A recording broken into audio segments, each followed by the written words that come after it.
한국과 일본 사이의 역사 논쟁, 아마 다들 한 번쯤은 들어보셨을 거예요.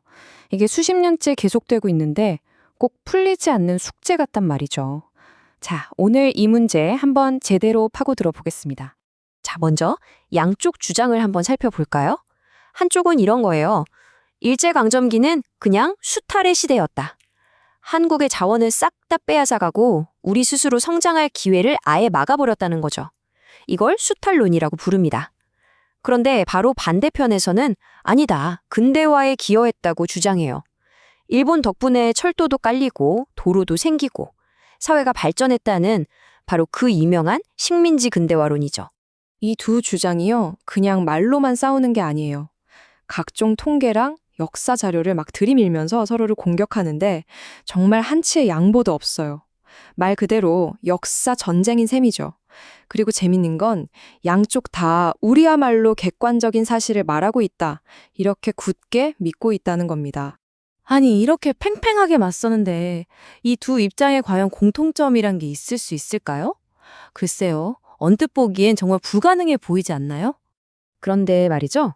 놀랍게도 있습니다. 그것도 아주 결정적인, 이 논쟁의 판을 완전히 뒤집어 버릴 수 있는 그런 숨겨진 공통점이 하나 있어요. 그게 뭐냐면요. 바로 이 싸움의 승패를 가를 심판이 누구냐 하는 점에 대해서는 양쪽 모두가 뭐랄까 말은 안 하지만 암묵적으로 동의하고 있다는 거예요. 자, 그럼 그 심판의 정체는 대체 뭘까요? 바로 서양입니다. 이게 무슨 말이냐면요, 두 주장이 싸우는 걸 잘 들여다보면 결국 똑같은 자를 들고 와서 재고 있다는 거예요. 그 자가 뭐냐? 바로 서양식 자본주의 근대화라는 잣대죠. 한쪽은 일본이 없었다면 우리가 훨씬 더 서양처럼 잘 발전했을 텐데 이러는 거고, 다른 쪽은 아니야, 일본 덕분에 서양처럼 발전한 거야 라고 하는 거죠. 결국 보세요. 누가 더 서양스러웠을까를 가지고 싸우는 거지, 과연 서양처럼 되는 게 정답인가?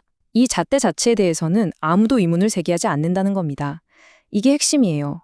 이렇게 우리도 모르게 당연하게 받아들이고 있는 이 보이지 않는 틀, 이 거대한 퍼즐을 푸는 열쇠가 바로 오늘 이야기할 오리엔탈리즘이라는 개념입니다. 오리엔탈리즘. 말이 좀 어렵죠? 근데 간단해요. 한마디로 서양이 동양을 바라보기 위해 만들어낸 안경 혹은 렌즈 같은 거라고 생각하시면 돼요. 중요한 건 이 렌즈를 통해 보이는 모습이 진짜 동양의 모습이 아니라는 거죠. 서양의 기준, 서양의 입맛에 맞게 재단되고 만들어진 굉장히 강력하면서도 한쪽으로 치우친 이미지라는 겁니다. 그럼 이 렌즈는 어떻게 작동하느냐? 세상을 아주 단순하게 딱 둘로 나눠버려요. 우리, 서양과 그들, 동양으로요. 서양은 이성적이고 진보적이고 개인주의적이죠. 그럼 동양은 그 반대인 거예요. 감성적이고 어딘가 정체되어 있고 집단주의적이고, 이런 식으로 서양이 아닌 다른 모든 것을 뭔가 부족하고 열등한 타자로 딱 규정해버리는 겁니다. 이 상황을 정말 기가 막히게 설명하는 비유가 있어요. 키를 재는 자를 가지고 와서 남의 몸무게를 비판하는 것과 같다. 바로 이겁니다. 서양이라는 심판이 키 크는 게 최고야 라는 자기들만의 성공 기준, 즉 자를 만들어 놓고는 전혀 다른 가치 기준, 예를 들면 몸무게를 가진 상대를 데려와서 넌 왜 키가 안 커? 라고 비판하는 꼴인 거죠. 애초에 비교하는 기준 자체가 완전히 잘못된 거 아니겠어요? 자, 그렇다면 이렇게 강력하고 날카로운 개념을 만들어낸 사람은 과연 누구일까요? 사실 이 이론에는요, 그걸 만든 사람의 개인적인 삶의 이야기가 아주 깊숙이 녹아 있습니다. 그 주인공은 바로 에드워드 사이드라는 학자입니다. 팔레스타인 예루살렘에서 태어났는데 1948년에 이스라엘이 건국되면서 하루아침에 집과 나라를 잃은 난민이 되어버려요. 결국 미국으로 건너가서 최고 명문대에서 교육받고 교수가 되죠. 그런데 미국 사회의 내부자이면서도 그는 평생 외부자, 즉 이방인으로 살아야 했습니다.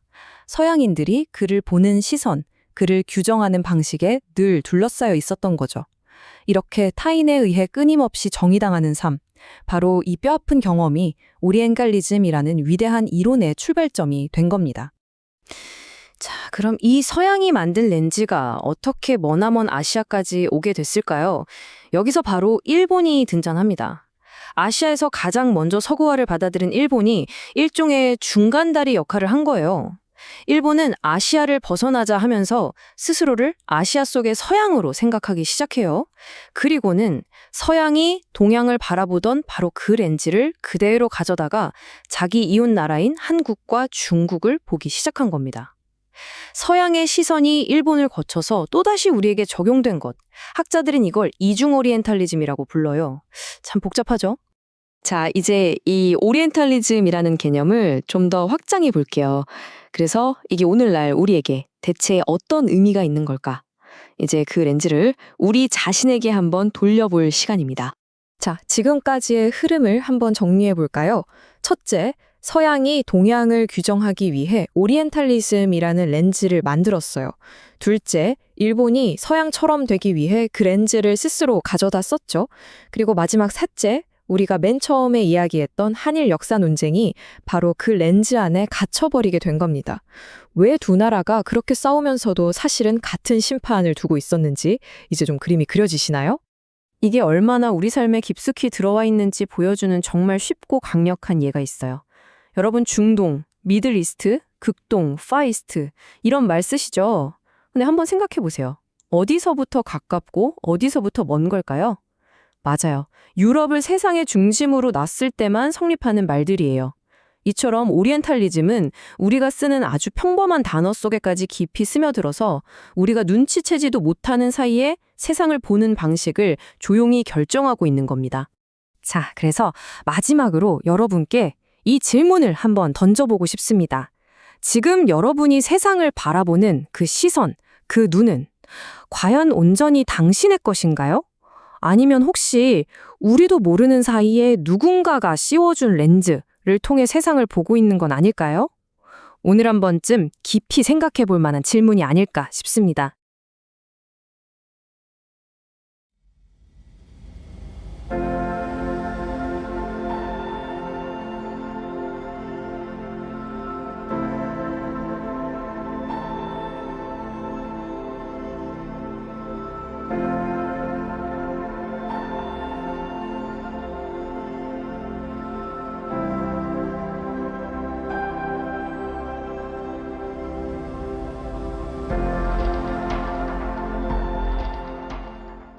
안녕하세요. 혹시 오리엔탈리즘이란 말 들어보셨나요?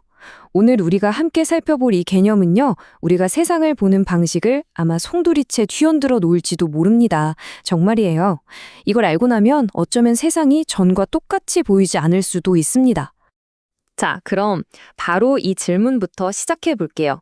여러분, 동양과 서양, 우리 정말 아무렇지 않게 매일 쓰는 말이잖아요. 그런데 만약에요, 이 동양이라는 개념 자체가 사실은 실제하지 않는 누군가가 완벽하게 만들어낸 하나의 발명품이라면 어떨까요? 자, 그럼 본격적으로 한번 들어가 보죠. 오리엔탈리즘. 이게 이름만 들으면 꼭 동양에 대한 뭔가 같잖아요. 근데 여기서 정말 재미있는 반전이 있어요. 이건 사실 동양에 대한 얘기가 아니라 바로 서양 자기 자신에 대한 이야기라는 겁니다. 그러니까 오리엔탈리즘이 뭐냐면요. 그냥 단순한 연구나 학문이 아니에요. 이건 서양이 동양을 지배하고 자기들 입맛대로 재단하고 또 권위를 내세우려고 만들어낸 하나의 방식 또는 틀인 거죠. 뭐랄까 일종의 특수 안경 같은 거예요. 서양이 만들어낸 그 안경을 껴야만 동양이 보이도록 설계된 겁니다. 네, 바로 이 안경이자 틀을 가장 기가 막히게 설명해주는 비유가 바로 거울입니다. 서양이 이 거울을 통해서 뭘 봤을까요? 동양의 진짜 모습을 본 게 아니에요. 바로 자기 자신을 본 거죠. 어떻게 봤냐고요? 자, 이걸 보시면 딱 감이 오실 거예요. 서양은 우리는 이성적이고 자유롭고 근면한 사람들이야 이렇게 스스로를 정의하고 싶었어요. 근데 좋음을 알려면 나쁨이 있어야 비교가 되잖아요? 바로 그 나쁨의 역할을 해줄 대상이 필요했던 거죠. 그래서 상상 속에 동양이라는 거울을 딱 세워놓고 자기들이 갖기 싫은 온갖 부정적인 이미지들, 비이성적이고 감정적이고 게으르고 이런 것들을 전부 그 거울에 그냥 획 던져버린 겁니다. 결국 동양은 서양이 아닌 모든 것, 즉 서양의 정반대 이미지가 되어버린 셈이죠. 아니, 근데 어떻게 이렇게 말도 안 되는 이미지가 그렇게 오랫동안 또 그렇게 강력하게 유지될 수 있었을까요? 무슨 비밀 조직이라도 있었던 걸까요? 아니에요. 훨씬 더 교묘하고 강력한 무기가 사용됐습니다. 그게 바로 지식이었어요. 이 말을 한 사람이 누군지 아세요? 놀라지 마세요. 바로 카를 마르크스입니다. 그 위대한 혁명 사상가조차도 이 시대적 프레임에서 벗어나지 못했던 거죠. 동양 사람들은 스스로 목소리를 못 내니까 우리 서양인들이 대신 말해줘야 해. 이 말 속에는 이미 동양을 무력하고 수동적인 존재로 보는 시선이 깊숙이 깔려 있는 거예요. 이건 한술 더 뜨죠. 영국의 식민지 관료였던 벨푸어 경이 한 말인데요. 우리가 이집트에 대해 이집트 사람들 자신보다 더 잘 알아. 와, 이거 정말 오만하지 않나요? 여기서 안다는 건 그냥 지식을 의미하는 게 아닙니다. 우리가 너희를 훤히 꿰뚫고 있으니 우리가 너희를 다스리는 게 당연하다는 아주 폭력적인 지배인 논리가 숨어 있는 거죠. 결국 핵심은 이겁니다. 지식이 곧 권력이 된 거예요. 상대를 분석하고 분류하고 정의 내리는 순간 그 상대를 통제할 힘을 갖게 되는 거죠. 그러니까 식민 지배는 이제 그냥 땅 뺏는 야만적인 침략이 아니에요. 미개한 동양을 우리가 더 잘하니까 우리가 이끌어주는 거야 라는 식으로 아주 고상하고 시혜적인 행위로 포장될 수 있었던 겁니다. 정말 무섭죠? 자, 지금까지는 어떻게 보면 좀 추상적인 이야기였어요. 관념, 이미지, 지식. 하지만 이제부터는 이야기가 완전히 달라집니다. 훨씬 더 어둡고 훨씬 더 끔찍해져요. 이 관념이 현실에서 어떻게 학살로 이어졌는지 그 핏빛 흔적을 직접 따라가 보겠습니다. 330만. 이 숫자가 뭘 의미하는 것 같으세요? 이건 2차 대전 때 독일군 포로 수용소에서 굶어 죽거나 얼어 죽거나 맞아 죽은 소련군 포로의 숫자입니다. 같은 포로였던 영국군이나 미군에 비해 사망률이 수십 배나 높았어요. 왜 그랬을까요? 이유는 단 하나, 나치에게 슬라브 민족은 유럽인이 아니라 아시아에 가까운 열등한 인종, 즉 동양인으로 취급받았기 때문입니다.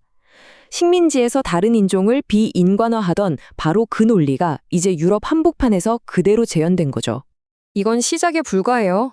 벨기에가 다스리던 콩고에서는 1,000만 명이 죽어나갔고 이탈리아는 에티오피아에서 25만 명을 학살했습니다.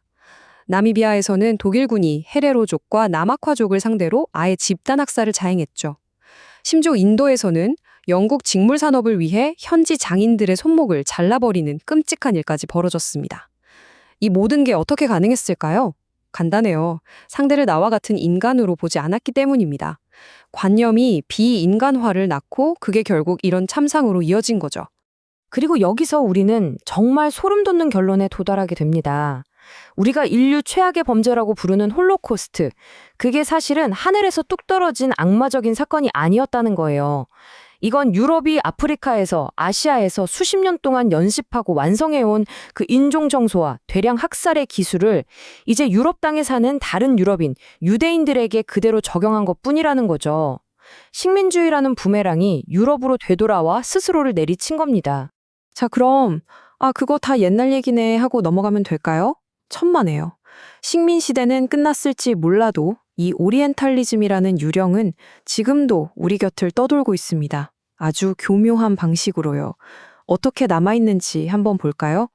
이게 정말 재밌으면서도 씁쓸한 지점인데요. 바로 차별의 내면화입니다.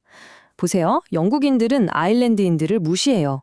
그럼 미국으로 건너간 아일랜드인들은 어떻게 할까요? 자기들을 무시했던 그 방식을 그대로 배워서 자기들보다 나중에 온 폴란드인들을 무시합니다. 그럼 폴란드인들은 또 이탈리아인들을 무시하고 이런 식으로 멸시의 사다리가 끝없이 이어지는 거예요. 억압받던 사람이 자신보다 더 약한 상대를 찾아 새로운 억압자가 되는 거죠. 그리고 이 비극적인 아이러니는 고타 단위에서도 나타납니다. 바로 피해자가 가해자가 되는 현상이죠. 가장 대표적인 예가 바로 일본이에요. 서구 열강에게 미개한 동양 취급을 받으며 고통받았던 일본이 힘을 키우고 나서는 어떻게 했을까요? 자기들이 당했던 그 방식을 그대로 베껴서 이번에는 자신들이 아시아의 다른 나라들을 향한 새로운 오리엔탈리즘을 만들어낸 겁니다. 타라입구라고 하죠. 아시아를 벗어나 서양이 되겠다는 그 생각 이면에는 다른 아시아를 멸시하는 시선이 깔려 있었던 거예요. 자, 이제 마지막 질문은 바로 여러분 자신에게 드리는 질문입니다. 오늘 우리는 오리엔탈리즘이라는 거울에 대해 이야기했어요. 서양이 자신을 비추기 위해 만들었던 왜곡된 거울이죠. 그렇다면 지금 여러분이 세상을 보는 그 방식, 그 생각의 틀 안에는 어떤 거울이 자리 잡고 있나요? 우리가 무심코 저 나라는 원래 저래, 저 사람들은 다 그렇지 뭐 라고 생각할 때 그 생각은 정말 순수하게 나의 것일까요? 아니면 나도 모르는 사이에 누군가 만들어 놓은 또 다른 거울에 비춰 세상을 보고 있는 건 아닐까요? 한 번쯤 진지하게 생각해 볼 문제인 것 같습니다.